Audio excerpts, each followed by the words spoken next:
For 6 centuries, one empire fought war after war against kings, sultans, republics, crusaders, rebels, and rising European powers. They conquered nations, lost nations, rebuilt borders, survived crises, and kept an army marching from the Balkans to the Arabian desert. And through it all, they did something almost no other empire in history managed to pull off. They didn't go bankrupt doing it. Because the Ottoman Empire didn't just fight war.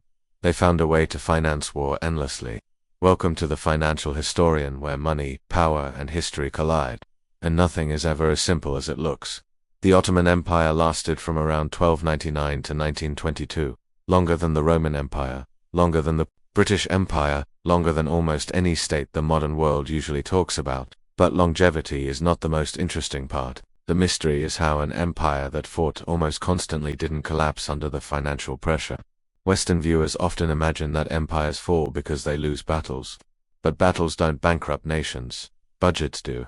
Leaders do. Logistics do. The Ottoman Empire learned this early, and instead of building a conventional tax-on-army system like Europe's kingdoms, they built something far more efficient, a machine where war could pay for itself. But before we get into the mechanisms, we need to establish what the Ottomans actually were, because for many Western audiences, the empire is a vague idea. Turbans, sultans, domes, and janissaries. The cinematic images are familiar, but the centuries-long engine behind them is not. So let's slow down, step in, and set the stage. The Ottomans began as a small frontier principality in northwest Anatolia, led by Osman I, a warlord with a few thousand riders and a talent for being in the right place at the right time. When the Byzantine Empire began to crumble and Mongol power receded from the Near East, Osman's followers were perfectly positioned to carve out new territory. Their early victories weren't just military successes, they were financial windfalls, because every conquest meant land, resources, crops, taxes, and new populations to extract revenue from. And that's the first key to understanding the Ottoman financial system. From day one, warfare wasn't a cost, it was an income stream. By the time the Ottomans captured Bursa in 1326, and later crossed into Europe in the 1350s, they were no longer a frontier tribe. They were the rising power controlling the trade. Routes between Europe and Asia, which in medieval economics is like having a monopoly on the world's arteries.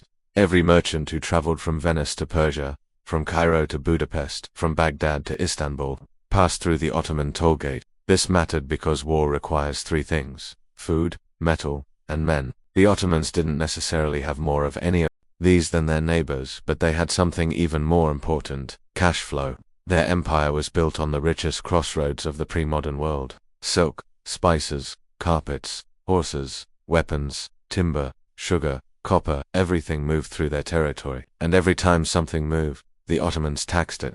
But a strong revenue base alone doesn't explain how the empire paid for centuries of campaigns stretching from Vienna's walls to Yemen's mountains, because almost every empire in history has had revenue, and most still collapsed under military costs. What made the Ottomans different was structural. They designed a financial system that turned the army into a self-financing institution. This is where the story shifts from geography to design to one of the most important and misunderstood innovations in Ottoman history, the timar system. Imagine a government trying to avoid the biggest cost of all, payroll. Modern states spend fortunes on professional soldiers, salaries, equipment, horses, pensions, militaries, drain budgets. The Ottomans solved this problem by refusing to pay soldiers in cash. Instead, they paid them in rights. A timar was essentially a tax district. A soldier, usually a cavalryman called a sipahi, received the right to collect taxes from a specific village or region. In exchange, he was obligated to equip himself, maintain his horse, and show up for campaigns with proper armor and weapons. He didn't receive a salary, he funded himself. It was one of the most ingenious pieces of financial engineering in world history. The state reduced its expenses. The soldier became invested in local stability because stable villages meant stable taxes. The peasants lived their lives under a predictable local authority. And the empire had an army that could mobilize quickly without emptying the treasury. Imagine if today's government paid a soldier not with money, but with the right to collect taxes from a county. If that sounds dangerous, you're right. But in the 1300s and 1400s, it worked spectacularly well. It turned the Ottoman army into a tax-powered military machine. And it did something even more important. It meant that Ottoman warfare was cheap. Europe at the time relied on expensive knights or mercenaries who demanded payment up front. If a king ran out of money, his army ran out of loyalty. The Ottomans didn't have that problem. Their soldiers' funding flowed even during peacetime. War didn't strain the budget, it activated the system. But the timar system wasn't the only mechanism that allowed the Ottomans to fund 6 centuries of conflict. They had another innovation, one that Western audiences often know by name, but rarely understand fully. The janissaries and their funding model was a core part of the Ottoman financial engine. But that story requires a shift from cavalry funded by taxes to infantry funded by something far more controversial.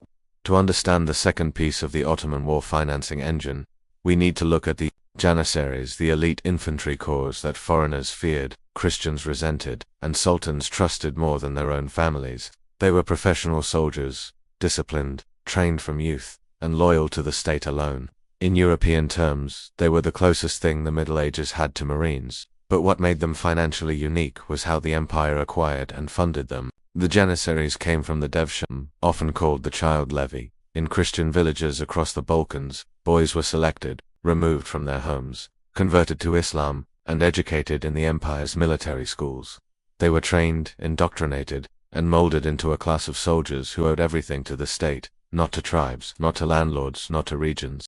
Now, the ethics of this system are not the point here. It was harsh and coercive, and we shouldn't romanticize it. But financially, it accomplished something no other empire managed. The state acquired elite soldiers without paying the high upfront cost of raising, training, and equipping men from birth. The empire did invest heavily in janissary education, but the initial economic burden of raising children to adulthood was effectively outsourced to conquered populations. This meant the Ottoman Empire obtained fully formed soldiers without the lifetime expenses that would bankrupt a treasury. And once these soldiers entered service, they were paid and housed, but they were also prohibited from marrying or owning businesses in their early centuries, which prevented conflicts of interest and kept the state in control. If the timar system turned the cavalry into a self-financing force, the janissaries turned the infantry into a highly efficient, low-cost professional corps. Combined, they formed a military system that saved the empire untold amounts of money over the centuries. But the Ottomans didn't stop there. They perfected something even more powerful, ensuring that war paid for war. Whenever the empire conquered new territory, it didn't just gain land, it gained new taxpayers, new timars, new trade routes, new ports, and new revenue streams. Every conquest strengthened the financial foundation of the next campaign. A European kingdom might win a war and come home poorer. The Ottomans often came home richer. This is the heart of their long-term survival strategy, not luck, cash flow. Consider the geography. The Ottoman Empire straddled the Bosporus, the Dardanelles, the Eastern Mediterranean, the Red Sea, and the caravan routes to Persia and Central Asia. If you wanted to move goods from Europe to Asia or vice versa, you paid the Ottomans. Silk from China, spices from India, carpets from Persia. You paid the Ottomans. Venetian merchants, Arab traders, Balkan caravans, North African fleets, they all passed through the empire's toll booth. This system worked so well that by the 1500s, the empire had become one of the wealthiest states on earth. War was expensive, but trade was more profitable, and the empire built financial systems to tap into that profit directly. One was state monopolies. Certain commodities, salt, tobacco, coffee, sometimes soap, were controlled directly by the state. These goods were essential for daily life, which meant the money flowed predictably into the treasury. This is where the story starts sounding eerily modern, because state monopolies are the ancestors of today's strategic national industries. Think oil in Saudi Arabia, think gas pipelines in Russia, think the Suez Canal in Egypt. Every empire has a revenue anchor. For the Ottomans, these monopolies were the closest, the thing they had to a perpetual income machine. Another financial strategy was the use of tribute and vassal states. Many regions from Crimea to Wallachia paid annual sums to the Ottoman treasury in exchange for protection or autonomy. It was cheaper to accept tribute than to govern directly, and the income funded soldiers, roads, fortresses, and fleets. But the real brilliance and eventual weakness of the Ottoman financial system was how it delayed the need for borrowing. For centuries, the empire lived within its means. War was financed by land grants, trade tolls, tribute, plunder, and monopolies. There was no national debt spiral, no giant bond market draining the treasury, no foreign lenders deciding the empire's fate. That didn't last forever. By the late 1600s and 1700s, the world changed. European powers industrialized. Their armies adopted new technologies.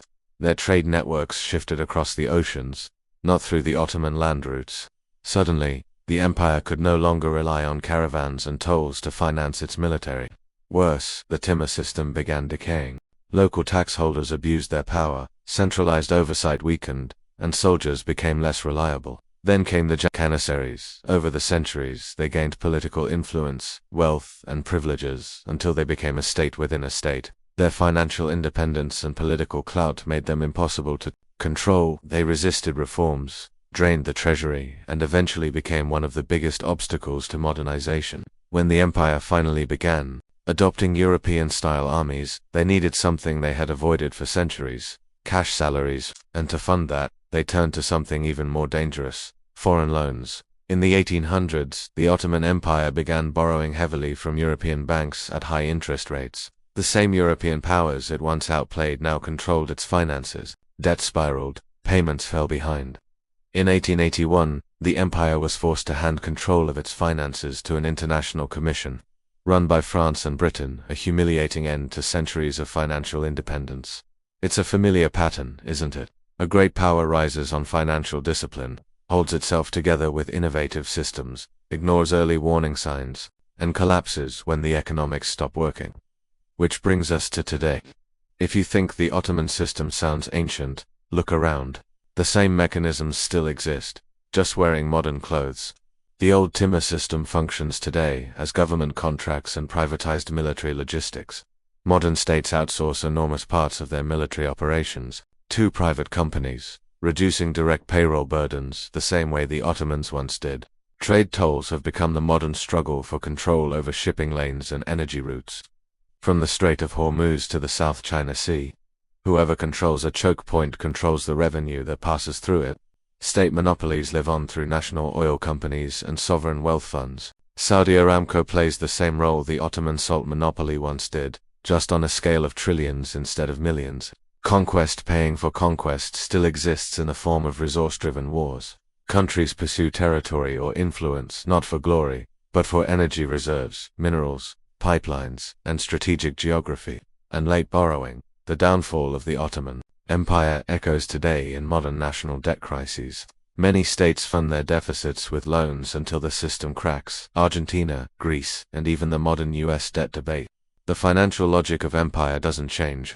The uniforms do. So what is the lesson? Empires don't die on the battlefield, they die on the balance sheet. The Ottomans survived 6 centuries because their financial system was disciplined, efficient, and brilliantly designed to turn war into revenue.